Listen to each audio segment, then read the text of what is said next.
2008 में नीतीश कुमार कहलन कि हर दलित परिवार को जिसके पास जमीन नहीं है उसको हम 3 डिसमिल जमीन देंगे, कहे ना। लेकिन हमने के यह का हल्का पुरका के वोट दिले बनी जाके नहीं जा दिले, हमने के हाथ ही भुला गो नहीं जा। कारण नीतीश कुमार कहले बड़ा एक बार फिर मौका दे इनका के 3 डिसमिल जमीन हमने के दी है, लेकिन 1 डिसमिल जमीन 1 इंच जमीन हमने के ना मिलल। तो ऐसा भ्रष्ट इतना बड़ा झूठा कि फिर मौका दे जा, 3-4 बार तो मौका दे दे नहीं जा, अब फिर आवेदन कहे कि एक बार हमरा के और मौका दे दो, देवे के बाद मौका, लेकिन हमने के बड़ी जल्दी भुलाई न जा। सर फिर कहिए सर कि 3 डिसमिल छोड़ा पुराना हो गए, अब 1-1 बीघा जमीन दिया तो लोग के कहू जाके ठीक बात है, चलो एक बार 1 बीघा लगे देख लिया।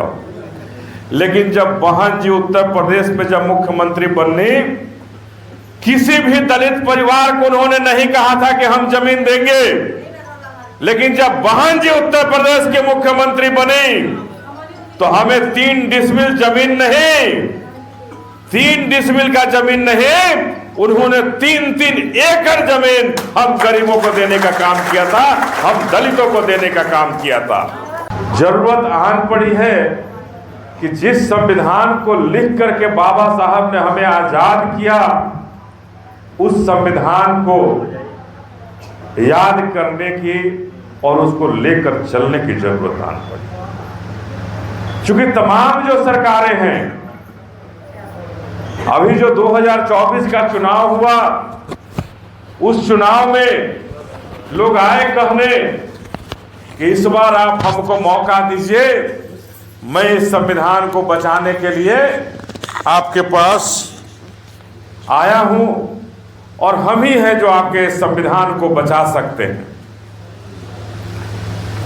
लेकिन जब इस देश का सर्वोच्च न्यायालय हमारे आरक्षण पर अंगुली उठाया तो कहां गया वो संविधान बचाने वाला चोर लोग? क्या वो चोर कभी दिखे जो हमारे संविधान को बचाने की बात कही? क्या वो सामने आए सामने लोग? एक आवाज भी नहीं उन्होंने निकाला। आपके लिए कौन आवाज निकाला? आवाज अगर कोई निकालने वाला शख्स था भारत में तो बहन मायावती जी थी, जिन्होंने उस आवाज को पुरजोर रखा और रख करके आपको बाधित किया कि आप बाहर निकलो, सड़कों पर निकलो और आंदोलन करो, तभी हमारा आरक्षण बचेगा और तभी हमारा संविधान बचेगा। ये संविधान को खत्म करने वाली पार्टी है, ये हमारे आरक्षण इनके नजर में चुभ रही। अब समझना हमको है, फैसला हम सबों को लेना है कि यही सरकार है, बिहार में डबल इंजन की सरकार हमें 3 डिसमिल जमीन दे रही है ना उपेंद्र जी बेटे? 3 डिसमिल जमीन कब से मिला था हमने के? कब से मिला था? पर्चा मिलल बा कुछ लोग के, पर्चो नहीं के मिलल, लेकिन कुछ लोग के पर्चा भी मिलल बा। 2008 में नीतीश कुमार कहलन कि हर दलित परिवार को जिसके पास जमीन नहीं है उसको हम 3 डिसमिल जमीन देंगे, कहे ना। लेकिन हमने के यह का हल्का पुरका के वोट दिले बनी जाके नहीं जा दिले, हमने के हाथ ही भुला गो नहीं जा। कारण नीतीश कुमार कहले बड़ा एक बार फिर मौका दे इनका के 3 डिसमिल जमीन हमने के दी है, लेकिन 1 डिसमिल जमीन 1 इंच जमीन हमने के ना मिलल।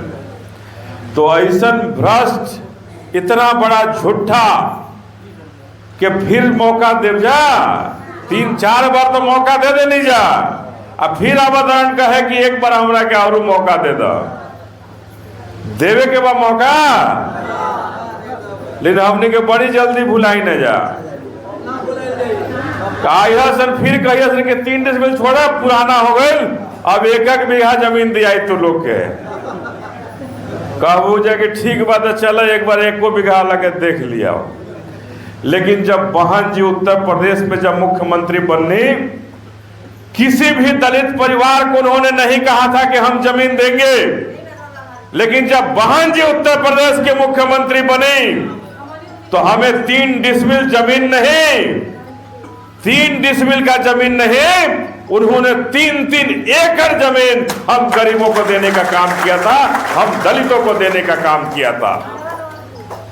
तो आपको फैसला लेना है कि जो 3 डिसमिल जमीन कह करके जो झूठा मुख्यमंत्री 4 बार मुख्यमंत्री बनने का मौका दिए और उत्तर प्रदेश की में एक ऐसी आयरन लेडी मुख्यमंत्री बनी कि बिना मांगे हम सबों को 3-3 एकड़ जमीन दे करके हमारे घर को बसाने का काम किया, तो किसका जरूरत है?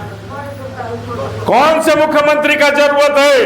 यह फैसला आपको लेना है कि हम निकम्मी और भ्रष्ट मुख्यमंत्री, झूठा मुख्यमंत्री चाहते हैं या एक ऐसा मुख्यमंत्री चाहते हैं जो हम दलितों का आंसू को पोंछने का काम करे और हमारे घरों को संवारने का काम करे।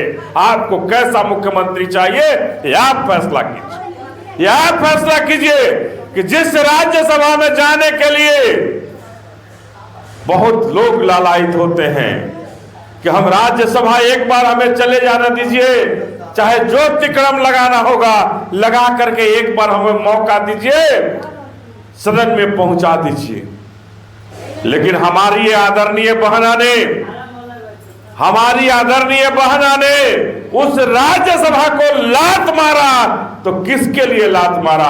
हम दलितों के लिए लात मारा था।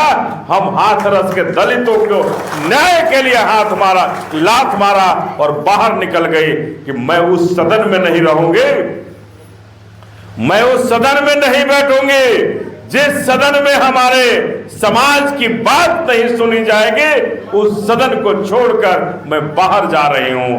तो आपको कैसे भाई है, ये आपको फैसला लेना है कि जिस बहना ने हमारी खातिर सदन को लात मार करके, ठोकर मार करके बाहर निकल गई, और उस बहना की अगर आंखों को आंसू और आंखों का तारा अगर आप नहीं बनेंगे तो क्या होगा हमारे देश का, क्या होगा हमारे संविधान का, क्या होगा हमारे गरीबों का, झोपड़ी का?